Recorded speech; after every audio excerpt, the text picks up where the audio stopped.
students, welcome back for our eighth and final driver. Congratulations for finishing our first 7. You're almost there, so bear with me a few more minutes.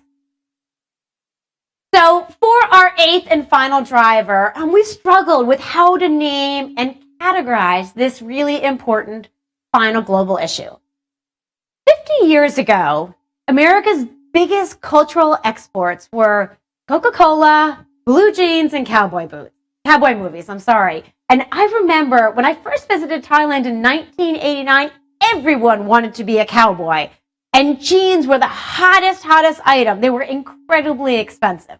Everyone had signs on the back of their pickup trucks saying, "Yo, yay, cowboys." It was so funny. But today, these same cultural exports are now sex, drugs, rock and roll, or pornography, legalized drugs, abortion, gay marriage. And the means for disseminating these cultural exports around the world have expanded exponentially. Today, the internet is almost unstoppable. And this is perceived by many conservative communities around the world as an attack on their religion, on their personal religion.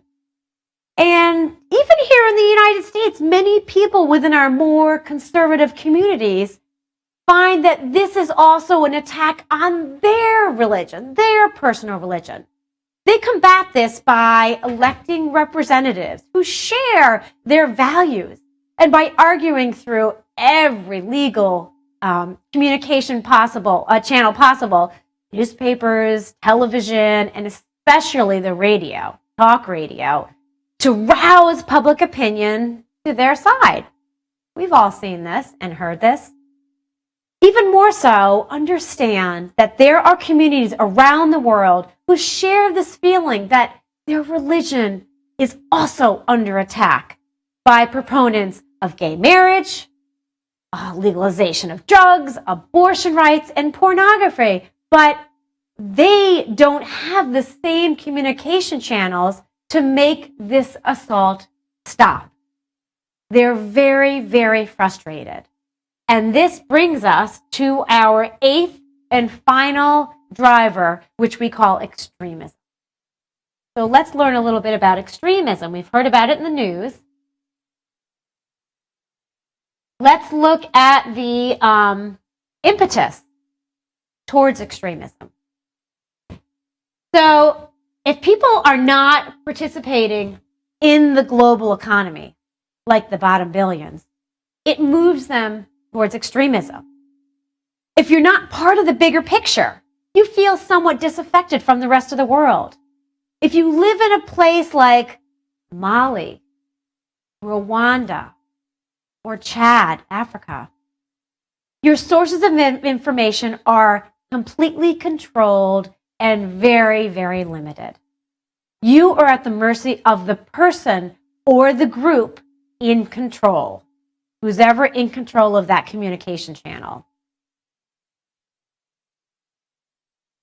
So, not participating in the global economy brings frustration. Youth bulges brings frustration, leads to extremism. Remember we talked about youth bulges? If their community has a very large unemployed youth cohort aged 15 to 30 with no plans, no real hope from the future, they're wandering around the streets unhappy, that leads to frustration. Disease prevalence. If their community is impacted by disease prevalence, especially infectious diseases that here in the West we don't die from, they're dying from them. Malaria, tuberculosis, etc. If they experience water scarcity, if they have very, very little water, very little clean water, it brings frustration. It brings extremism. If their community is experiencing a degraded environment, environmental degradation, if their environment is getting worse and worse and worse, this brings frustration.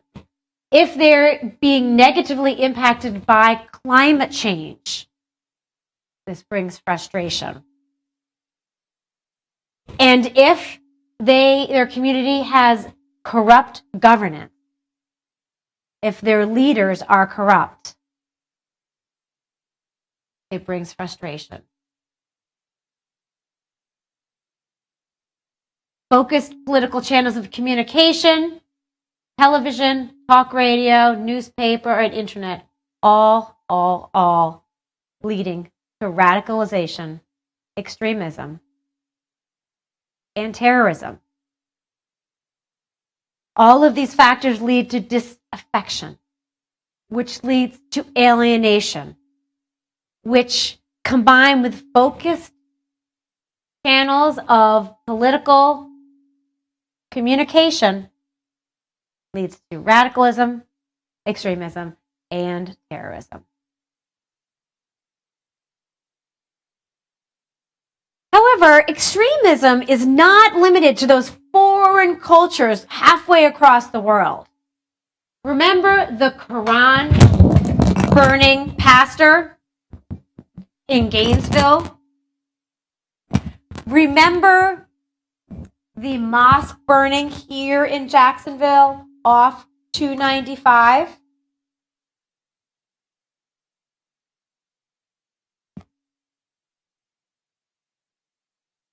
These are all happening within the United States as well.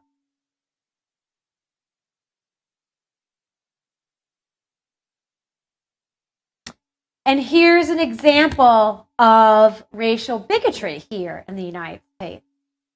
This slide highlights two competing Ku Klux Klan groups within the United States. These are screenshots from their two websites.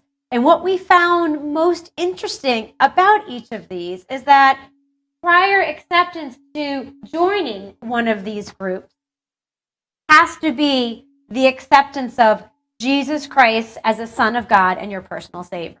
This is their religion. Religion is a big part of the Ku Klux Klan.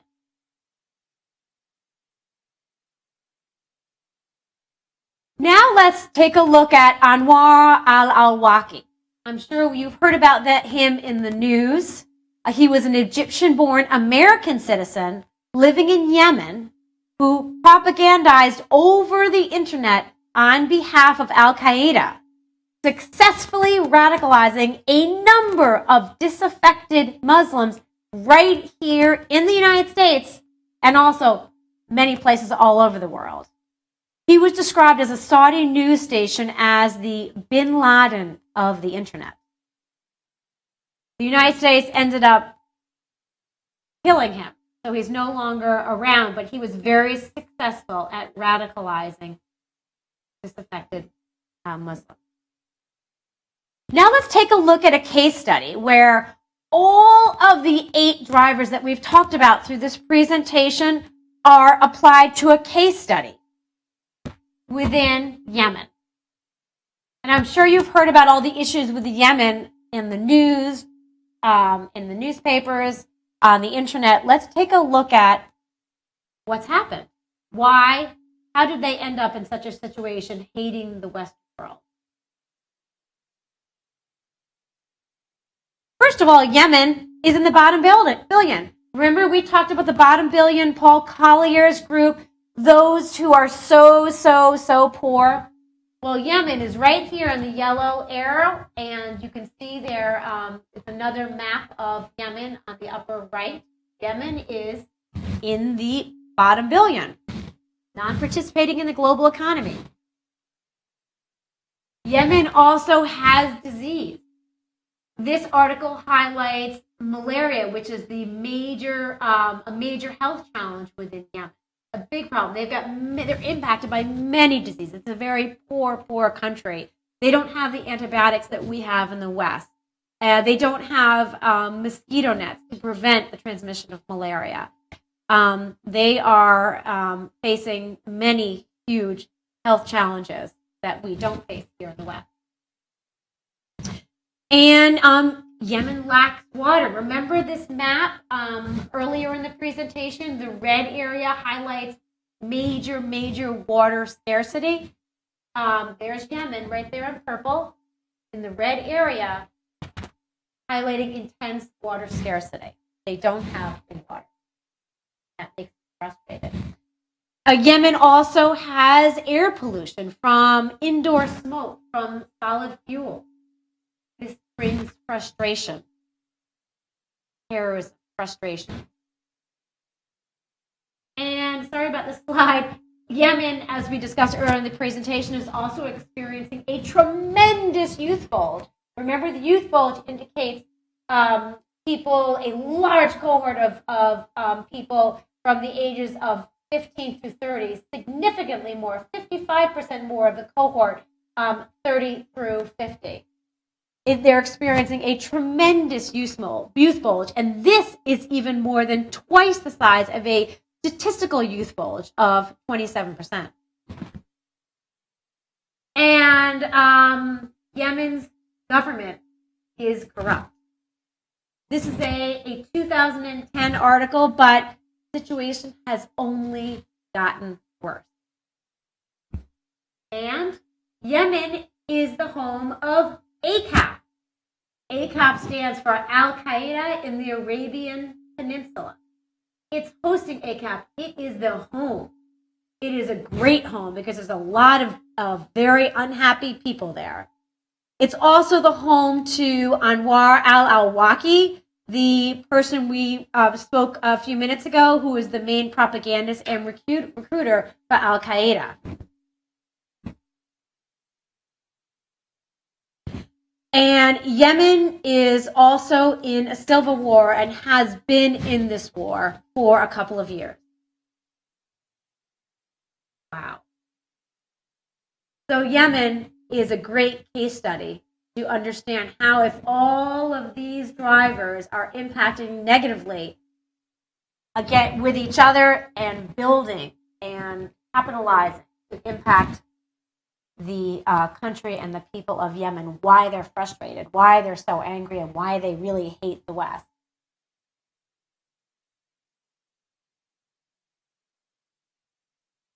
So before we leave you today, we wanted to share with you 6 key takeaways from this presentation. The first being health before wealth. Remember listening to the Hans Rosling, the statistician from the Economic Globalization Power presentation number 1, who talked about health before wealth. Every country that has made even the most modest improvement in their healthcare system has benefited from improved economic production. A healthier population is more productive. Just makes sense. Takeaway number 1. Takeaway number 2. All 8 of these bubbles are interrelated. They're all impacting each other, for the good or for the bad. And the third, as you would surmise, progress in one area facilitates progress in all others. And as we've demonstrated throughout this presentation, all global issues have public health implications. And this is why we felt it was so important to share this global issues presentation with you. You're all going to be future public health or nursing practitioners out there in the world, and we want you to be aware of all of these issues because they all have public health implications. And also, global issues are also our issues here in Jacksonville. For example, infectious disease. Remember the link between leprosy and armadillos? Don't play with the armadillos. Remember the issues with water, and right here with Lake Lanier. Issues with Ebola. One day it's in Liberia, Africa. The next day it's in the United States. Issues with migration and Syrian refugees who are coming to Jacksonville. Florida is actually the second, the country, Jacksonville actually receives one of the largest numbers of refugees within the United States, the second, number 2, for receiving most refugees. And even extremism, with that mosque burning, the bombing off Highway 295. Global issues are all also Jacksonville. And 6, only one of these global issues can be managed unilaterally. All others require a collective approach. Do you have any ideas about which one issue that would be? The one that doesn't require a collective approach? Actually, it's hard. It's water. The transborder rivers can't be managed unilaterally, but most everything else requires a collective approach. And we're going to leave you today with our final slide, which is the organizational chart for the United Nations system. And I always get questions from students about the United Nations. Who's a part of it? What does it do? So I thought I'd share with you this org chart that highlights by the major principal organs of the UN, the General Assembly, Security Council, Economic and Social Council, Secretariat, International Court of Justice, and the Trusteeship Council. And you can see we are going to be discussing many of these programs within the United Nations. Here's UNICEF, UNDP, UNFPA, WFP, the World Food Program. So we thought this would be a good reference to leave with you for the rest of the semester. So thank you so much for bearing with us through these 8 presentations. And we hope you've learned something. And we will be having a Google Hangout to discuss any of these issues with Tom Brennan. So we will send an email out about the timing of that. But thank you so much for taking the time and the patience to sit with us and learn about all these issues. Have a great day, and thanks so much for listening.